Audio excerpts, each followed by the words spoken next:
Hello, this is Dragon Keeper 9600, and I got a question for you. Are you ready to have a good time? You better be ready to have a good time. Today, for my film commentary series, we're watching the GoodTimes Entertainment adaptation of Exodus, called The Ten Commandments. I can't think of any other versions of Exodus that were titled that. Anyway, for those of you who are unfamiliar with GoodTimes Entertainment, they're a company who started off as a video distribution company in 1983, but with the onset of the Disney Renaissance in the 90s, they started making their money by basically ripping off Disney. So every time Disney would, well, not every time, but their method was they would basically go and look at the fairy tales that Disney had adapted into their beloved movies and then put out their own cheaper 40-minute version. In order to either fool customers into thinking they were buying the Disney version, they're actually buying this, or just make people give in to the cheaper version. I'm sure there was many a heartbreaking Christmas where little Timmy asked Grandma to please give him Aladdin on video, and poor confused Grandma, not knowing any better, picked up the GoodTimes Entertainment version instead of the Disney one. Because of this confusion, Disney actually sued GoodTimes Entertainment in 1993, forcing them to clearly mark their VHSs with the GoodTimes logo to subvert future confusion. And so this movie happens post-lawsuit, and while they're still kind of doing the cheap cash-in, public domain stories, I can't help but wonder if the crappy animation of this version wasn't somehow impacted by just the company not doing well, because they actually filed for bankruptcy in 2005. It was actually very hard to find behind-the-scenes production information on this video. Other movies in their library have more information readily available, but unlike other versions, this one does actually have a full cast available for us in the credits, and the cast is full of a bunch of people you've never heard of, who have very few other credits in IMDb than this film. Which is, again, a sign, I think, that maybe GoodTimes has fallen on hard times with this movie, ironically, because some of their previous films had some pretty well-liked voice actors, like Gary Chalk, Jeff Bennett, etc. So, but actually getting to this story as an adaptation of Exodus, it's really bad. This whole scene about the Pharaoh consulting a seer and her foretelling of Moses, by the way, is completely made up. I double-checked in my own copy of the Bible just to make sure, because Exodus is not a text that I'm super familiar with. And yeah, they made it up. Pharaoh's decision to kill off the Hebrew babies here was in no way influenced by consultation with a psychic. It was just, he just became afraid that they were too numerous and that they would grow too powerful. And maybe maybe it's because I'm not a tyrannical despot, but my instinct, if I found out that there were a group of people living in my kingdom who hated me or planned revolt against me, it wouldn't be to crack down harder on them, but to ease up. Like, maybe I could win them over, you know? Like, if I find out a bunch of my workers are planning on rising up against me, maybe paying them or implementing an 8-hour workday so that they won't rise up against me? Because then maybe they'll think, well, gee, we were going to rise up, but then life got good, and the next person we put in power might not give us these things, so. But anyway, this is our first view of our main character, Moses. Oh my god, his mother has no neck! Look at that! It's just kind of jerking back and forth on her head like she's Rayman. Yeah, animation here is rough. I mean, really, really rough. Probably the worst of any GoodTimes film I've seen, and that's saying something because GoodTime animation in general is not great. There is kind of a sliding scale of how bad it is, and I think this is on the far end of the scale. Something like their Beauty and the Beast film is sadly on the other side of the scale. Or even their Hunchback of Notre Dame film, the one they did without Golden Films. If you don't know what I'm talking about, GoodTime, someone cooperated with another production studio called Golden Films to make some of their releases, and in my opinion, the films that they did with Golden Films are the worst of the worst. The animation is a little better than what you're seeing here, I guess, but oh my god, they're annoying. They're just so obnoxious. They're just hard for an adult to get through. Okay, so considering that this is an animated musical released in the 90s that's based on Exodus, you might think, well, obviously, because it's Good Times is Good Times, this is their attempt to rip off the Prince of Egypt. And while that's probably true, this film actually came out the year before Prince of Egypt. This was released in 1997, whereas Prince of Egypt hit theaters in 1998. But I do not believe for an instant that DreamWorks, version had no bearing on what Good Times did. Just based on what I understand about Good Times. And, this song here, it sounds nice, I guess. It's not terribly memorable, and if you do compare it to The Prince of Egypt, which, how can you not, considering the close release dates kind of demand it, it just doesn't compare. You remember how big and how epic and how moving the song was here, when Moses' mother lets him go in the river? This is just meandering. And I do feel sorry for Good Times because they are trying to be heartfelt, and the singing voice is nice, but man, and it really sucks because it brings up this question of is a production studio that doesn't have much money, they're at a huge disadvantage when it comes to adapting stuff in the first place, and when you criticize them for things that are a result of a much lower budget, is that fair that they don't have the resources that DreamWorks did? What with their talented actors and animators and the literally hundreds of religious experts they were able to consult, all stuff that Good Times did not have. But at the same time, a basic understanding of story is also something DreamWorks had that Good Times didn't have. And they didn't have as noxious as fuck birds! I hate that bird! We'll talk about him more later when he pops up more, but oh god.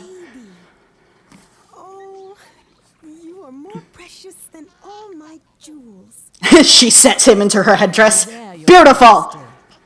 Look, the gods have answered my prayers and sent us Oh, won't it be awkward when they have the second one? Would be destroyed. Where are your prophecies now? The Nile god has rewarded me with I don't hate her quite as much as Bird, because she does at least serve a narrative purpose, even though it is a narrative purpose that did not need to be served. But I hate this oracle, too. I hate her fucking modern cocktail dress. I hate her ridiculous hair, like she's a villain in Hammerman. You will not speak of it again. Do you understand? as you wish, sire. Yes, I put no faith in your prophecies, hence why I committed genocide against my slaves in response in an attempt to subvert your prophecy. Hang on.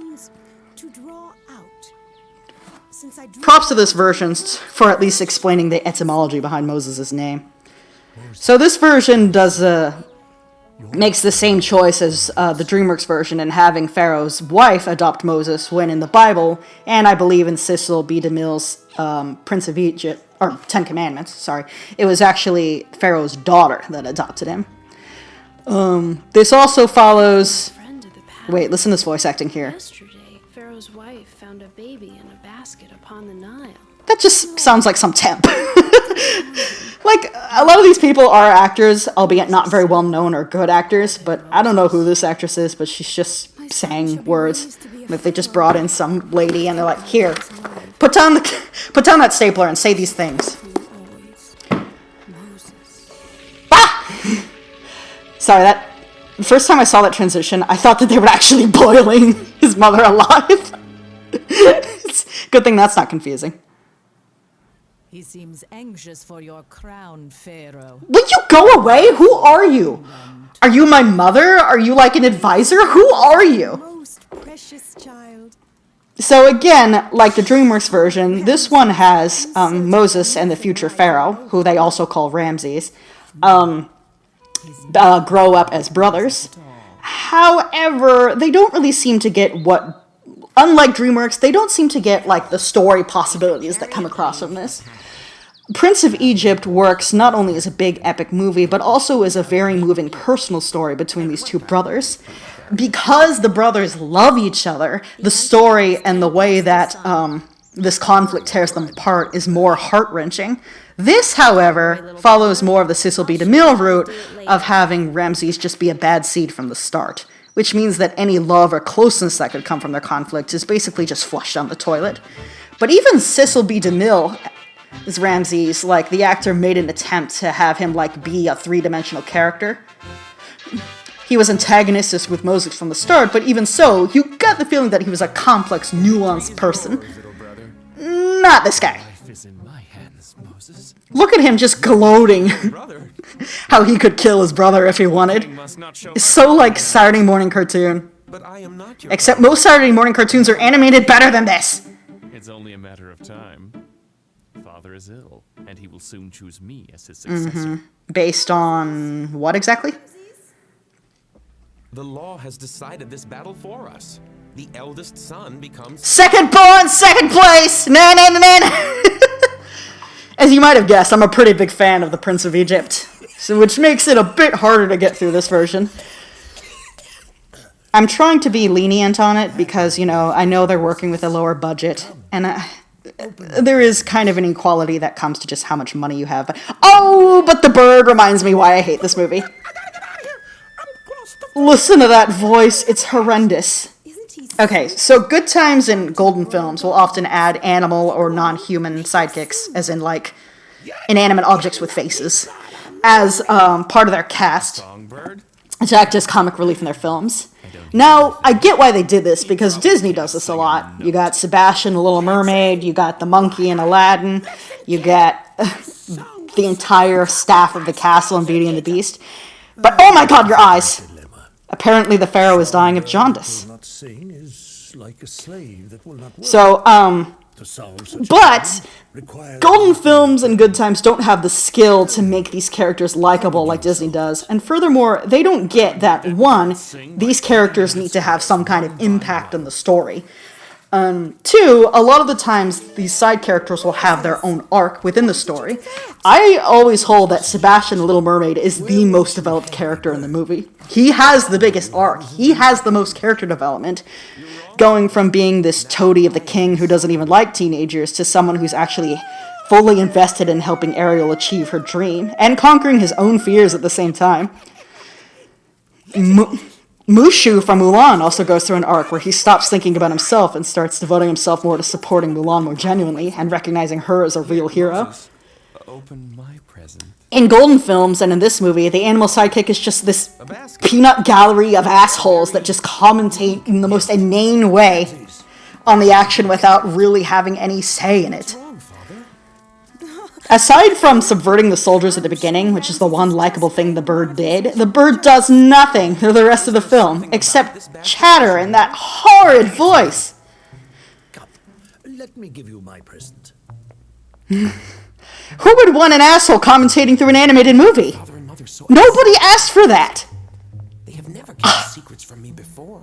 So, this adaptation, like a lot of other adaptations, has Moses not be aware that he's a Hebrew. Interestingly, in the Bible, nothing about Moses' real ethnicity is mentioned as being hidden from him.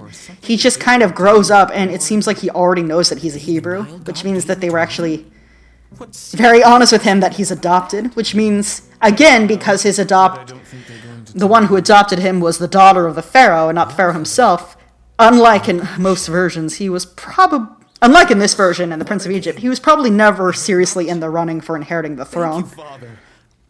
Though he did grow up in an Egyptian palace with royalty as his relatives. That's still true.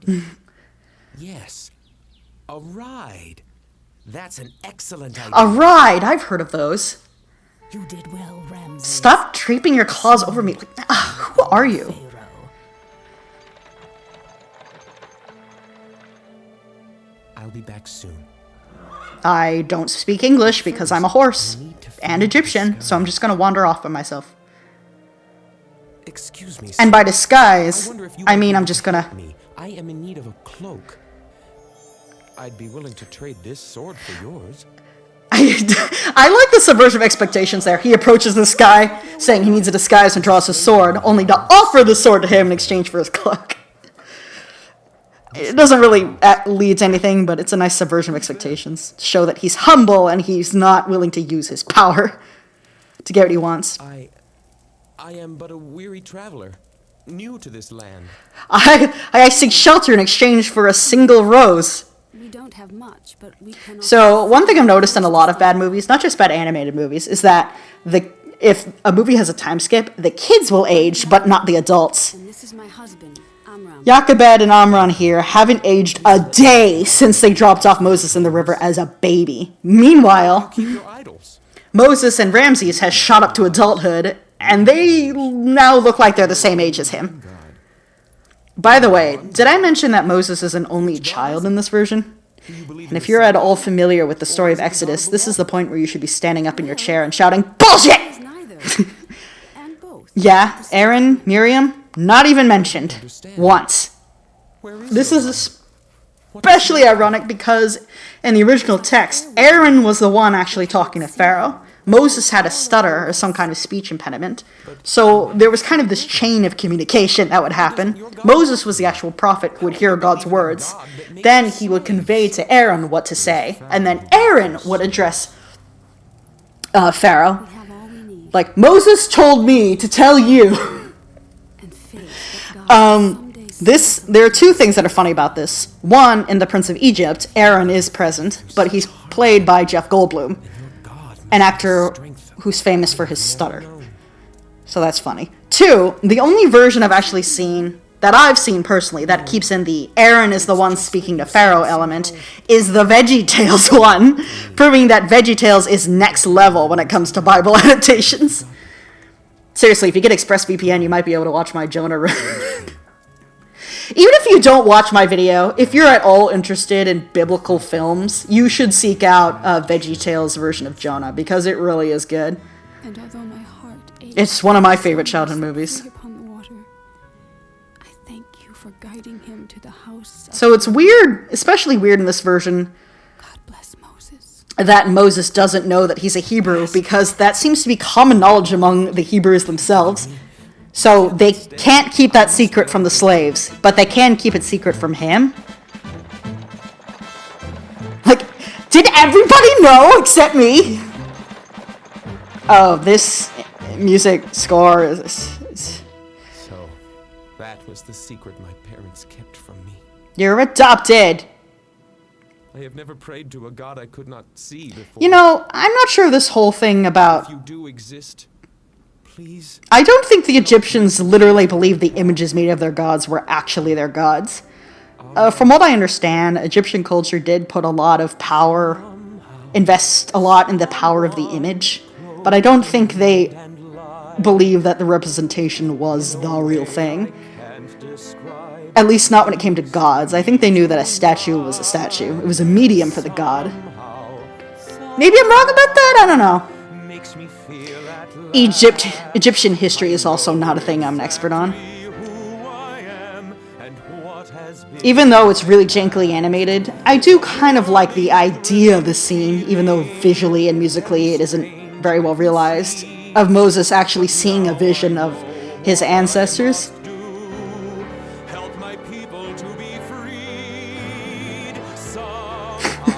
This song is so bland. It just sounds like a copy of every other Oscar bait ballad from the 90s. It's almost like this is a 90s movie and it's low budget.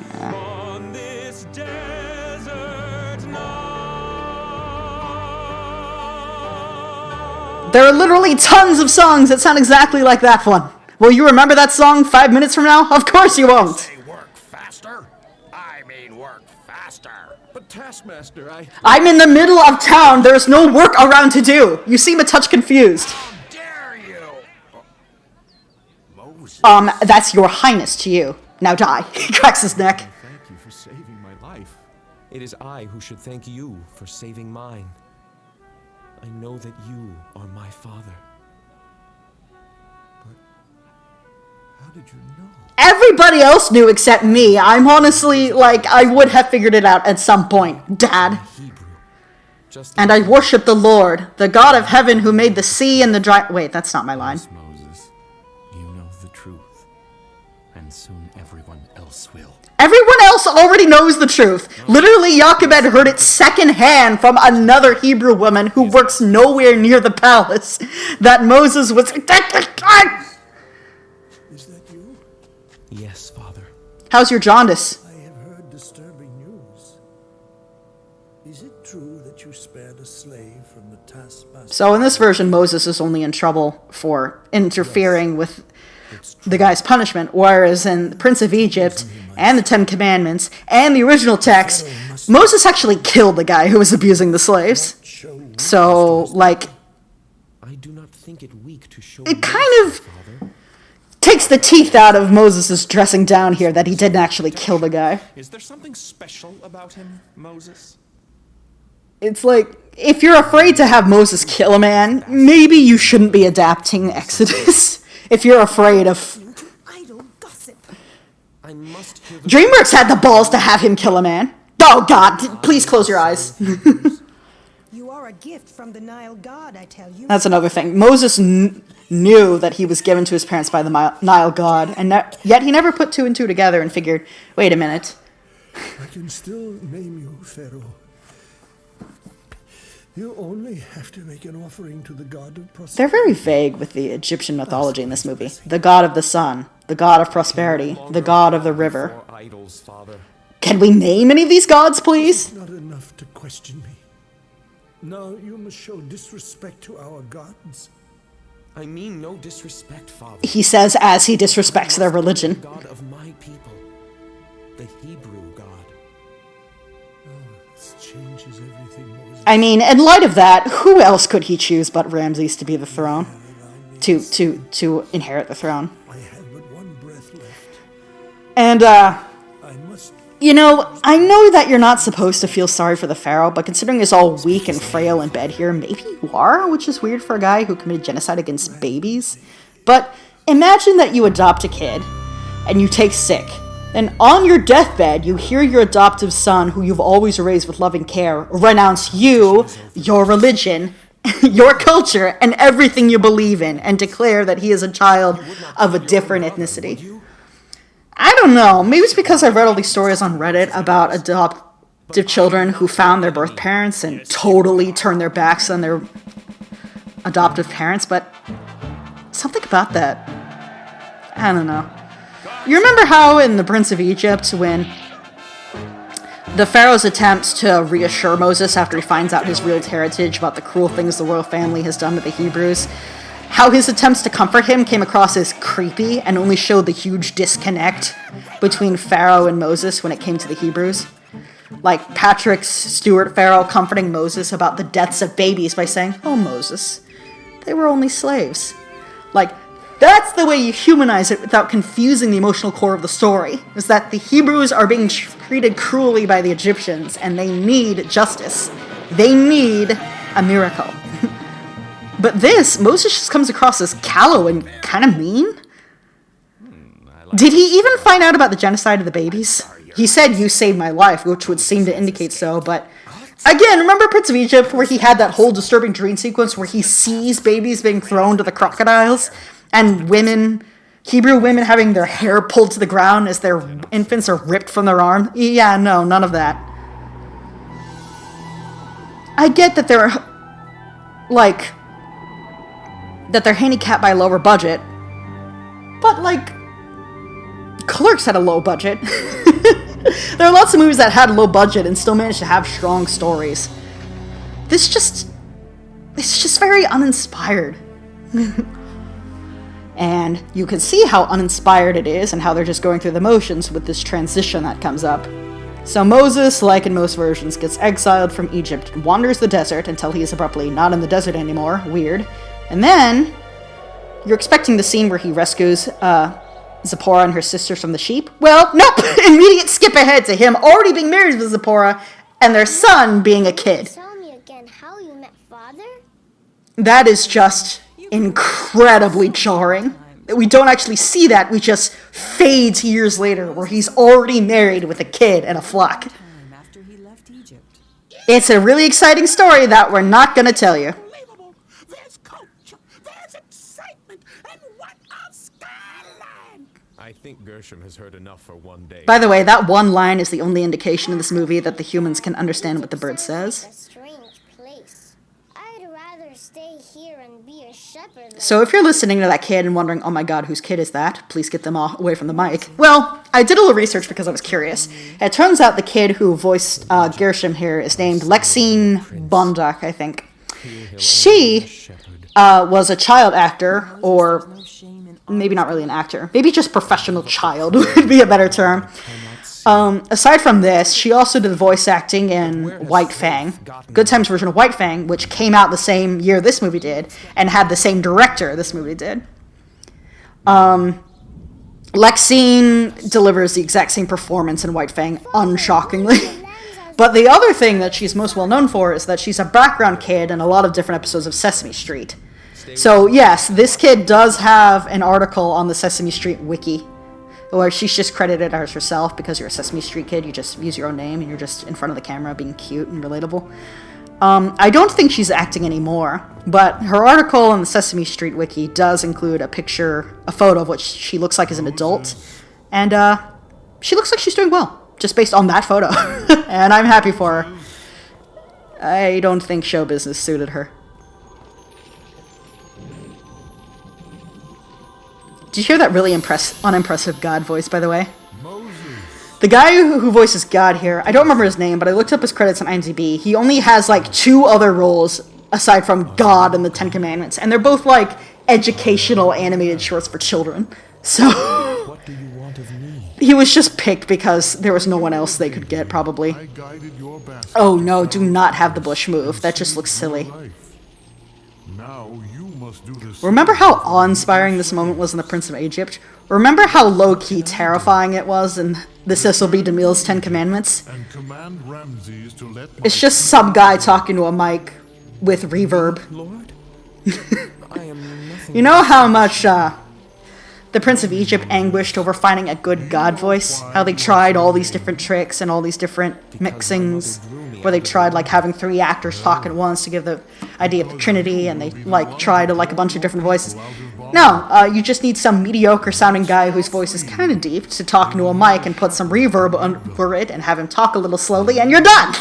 God! Where?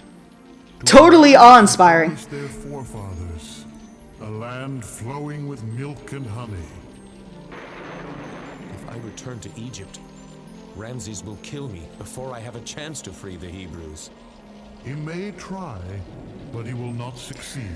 I haven't mentioned this before, but Moses' characterization was never very good in this movie. But once he's set on his mission by God, he becomes an absolute blank slate. He doesn't really have any strong emotions about anything, not even about freeing his people from slavery. He just kind of parrots whatever God tells him. But Moses was more than that. He was a passionate, charismatic leader. Or in the DreamWorks version, he was racked with feelings of insecurity and inadequacy, and was in deep turmoil over being made his brother's enemy through this conflict.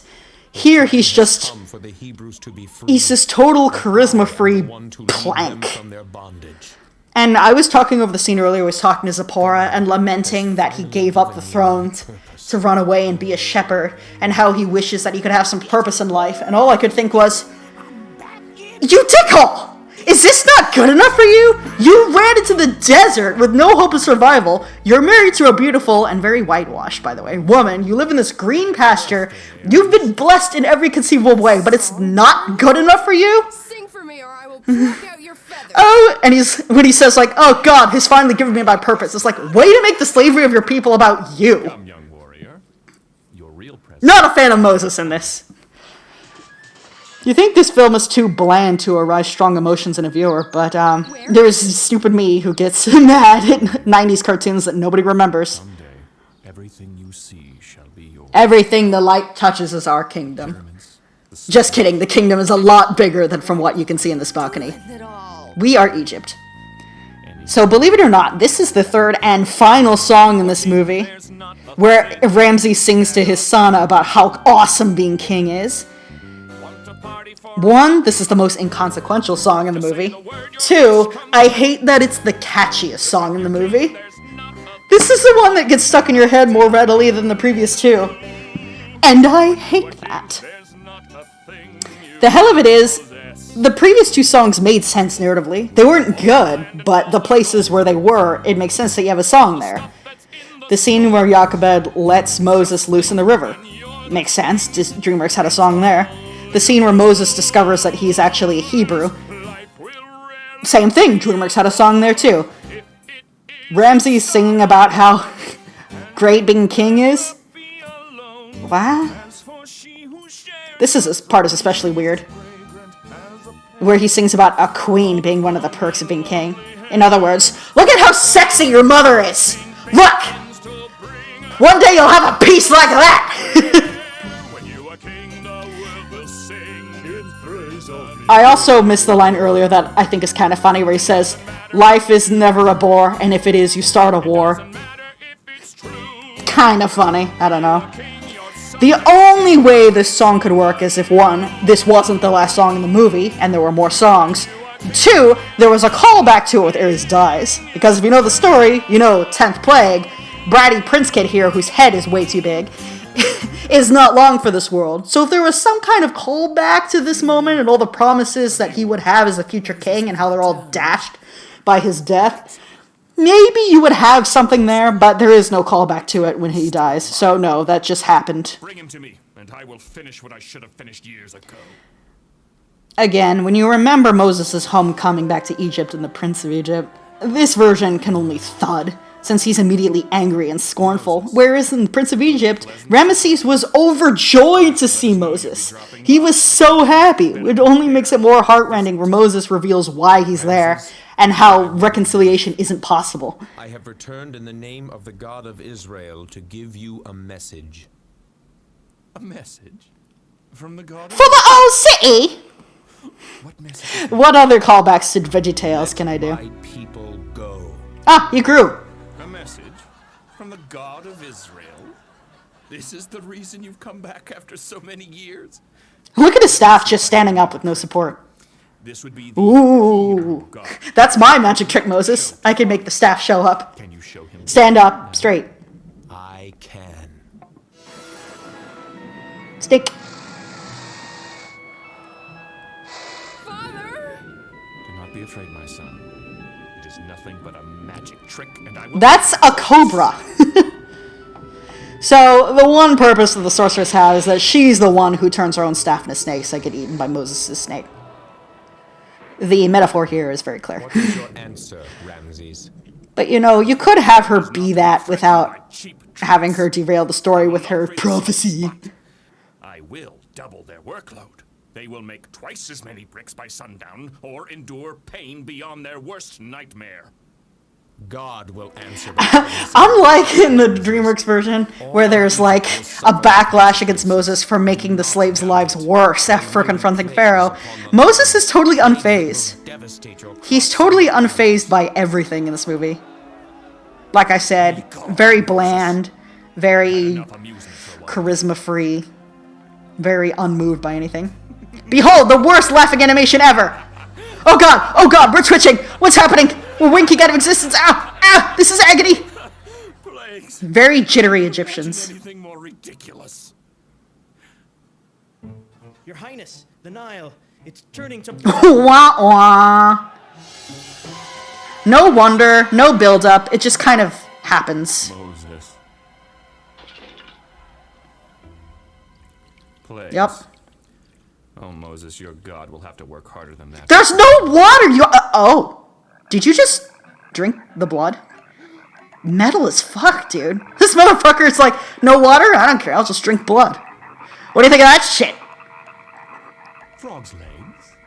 Why have you called me here? The cutest of plagues. Will you let my people go? Props to this one. Unlike the Cecil DeMille vision, they actually show the damn frogs. Things you must need. Apparently they attempted to film a scene with frogs in Cecil B. DeMille version, but the frogs were just not cooperative on set. And the effect was more comical than chilling. You can't really tell a frog. Could you Never. move a little more to the left? It's a frog. I love the frog just derping out in the background while Moses is being dramatic. What sorts of plagues exactly? Fleas will infest the land. Wild beasts will leave the wilderness and walk freely in the So, streets. some of you out there might be thinking, wild beasts? I don't remember that plague. Well, this is actually a bit of controversy that I just found out doing research for this commentary. The fourth plague is either translated as a plague of flies, which is what the DreamWorks version went with, or a plague of beasts, which is what this version went with. Both versions have supporters and detractors, but generally, if you come from a Christian background, then flies is probably what you're most likely to have heard, whereas you're from a Jewish background, beasts is probably what you were told. The ambiguity comes from the word used in the original Hebrew, which is, and I'm probably going to pronounce this wrong, erob, I think, which the meaning of it is a bit unclear, but it can mean something like mixture, which is sometimes translated to mean swarm, but is also sometimes translated to mean like a mixture of different animals. From what I can tell, the biggest evidence of the fourth plague being animals and not flies is that in the text it's mentioned that the bodies of the creatures, whatever they were, vanished after the plague was over. Now, if the bodies vanished, that would actually be more convenient if they were flies, because if you had a bunch of dead flies everywhere, that'd be gross. But if you have a bunch of dead animals anywhere, you could at least make use of them by skinning them or harvesting their meat or something, Age of Mythology style. So the fact that God's purpose in these plagues is to inconvenience and torment the Egyptians, if the bodies disappearing is inconvenience, then animals is more likely. That's the argument I read. But either way, no one can really prove what the intent of the original text was, so either version can be considered correct. Please, let my people go.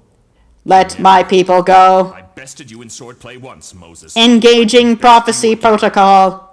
Your battle is not with me, Ramses. So weirdly, even though Ramses was so two-dimensionally evil early on and was just seemed like a shithead, I must warn you. he's weirdly more charismatic than Moses in this version. And that's not saying much, because Moses' charisma isn't negative.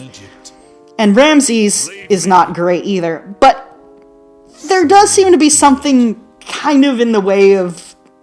I will win yet, brother. Ooh, that Moses, I'm gonna get him. I'm gonna bonk him on the head. Father, why Again, like this version, shied away from Moses' killing man, they also shy away from the fact that it's blood that they're marking the post and lintel with. If you're this afraid of the source material, then just don't adapt it, bro. Actually, funny story. I had a friend growing up who was Catholic, and her parents told her that a lamb was like blood of a lamb. Did not refer to the blood of a literal lamb, but actually to like a plant with red juice. They were lying, of course, but yeah. I just thought that was a little funny. So this version represents the Angel of Death as kind of this creeping miasma. Sort of like the Cecil B. DeMille version, but different. Since I think they use fog machines or something to create the effect in the live-action film. I like the detail that even like what is presumably weeks later, the river is still red. I call upon your power. And I do kind of like this scene of Ramses praying for his gods to smite the god of the Hebrews. All of Egypt's firstborn sons. They are. See, like the choked way he said his son's name when he realizes what the plague means. Like, there is a little bit more engagement with the Pharaoh, which is weird for the Pharaohs in this movie. They start off irredeemable assholes, but then as the films go on, maybe it's because their atrocities earlier were so poorly done, but later when the pathos kicks in, you do kind of find yourself pitying them, or at least I do. Take them from my land for... Look, they're trying to have a sobering, quiet moment where the Pharaoh finally gives up, and that fucking bird is in the foreground! I hate the bird! My friends, rejoice! I will knock this bird off the balcony! Boom! Damn, he escaped before I could do it. Yeah, this was all about you, bird.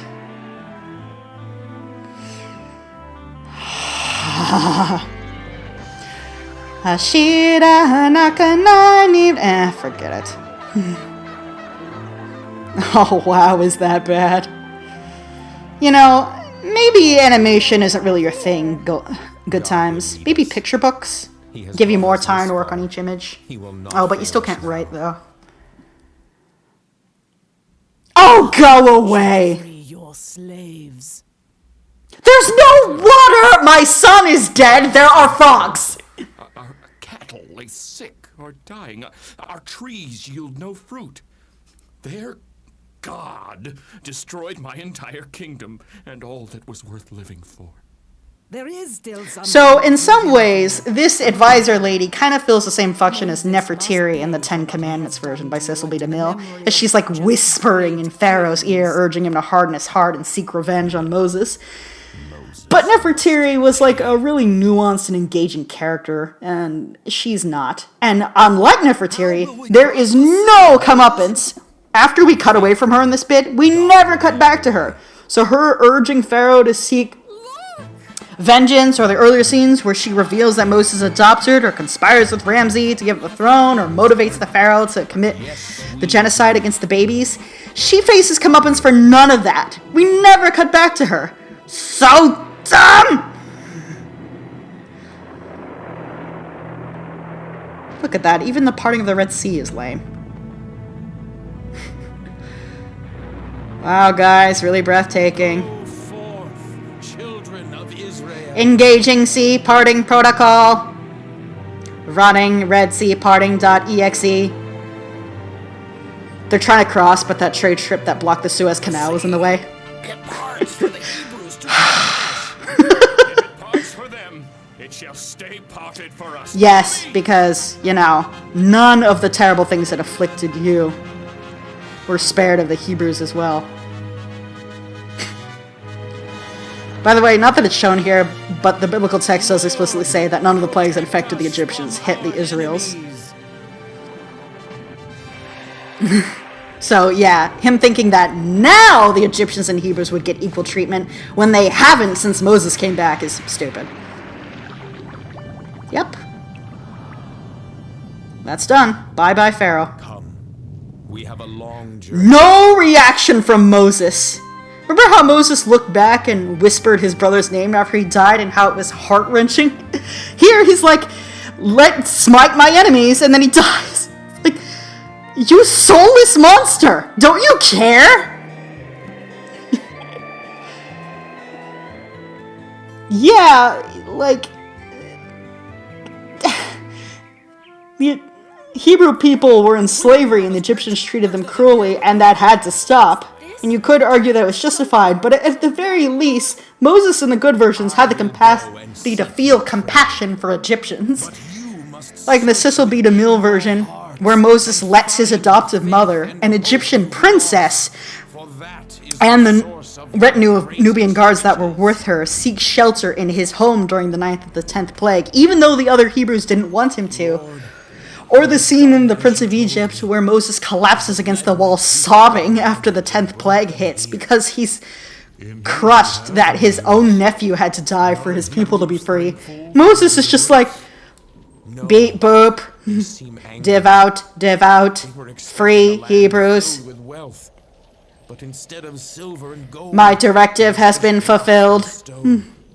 I did not promise silver and gold. Wahoo. I promised riches that could not be counted. No, he didn't. He promised milk and honey. These riches.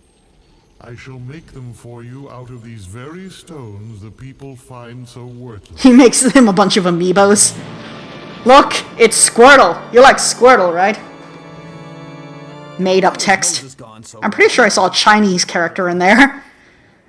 It's just like, they just draw random symbols. Kids won't know the difference. They're dumb. Can you not keep a little faith in Moses? I think kids will know the difference when they, like, watch Prince of Egypt and then watch this. I think they'll be able to tell the difference, GoodTimes. Stone tablets. What are they worth? More than all the gold in the world. I would criticize the Hebrews for whining so much after they were freed from their slavery, but that is kind of accurate from the Bible, so you win this round, movie. These are the 10 commandments.